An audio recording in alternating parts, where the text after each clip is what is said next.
बिहार में सेकुलर हुकूमत कायम होने पर शहर हैदराबाद में भी जश्न मनाया गया।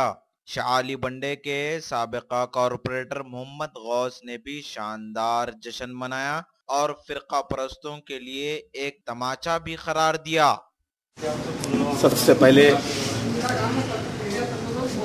बिहार के जो नतीजे आए हैं उसके अंदर नीतीश कुमार, लालू प्रसाद यादव और कांग्रेस के सोनिया गांधी को मुबारकबाद देता हूं। और जो एक भारतीय जनता पार्टी का जो हिंदुस्तान में जिसकी हुकूमत है उसका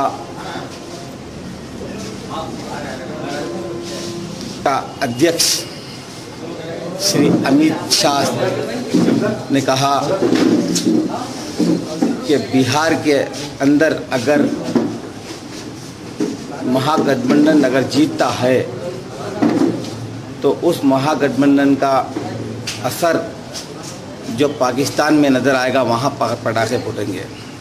मैं एक्स कॉरपोरेटर हूँ।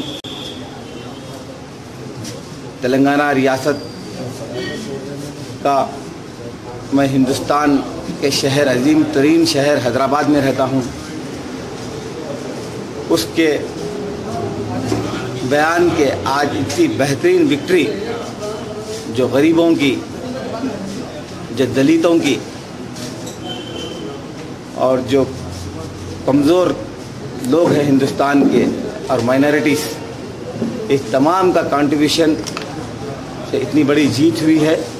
और उस खुशी के अंदर एक हिंदुस्तानी होने के नाते कि हिंदुस्तान में पटाखे दक्कन की सरजमी के ऊपर मेरे को बड़ी खुशी होगी।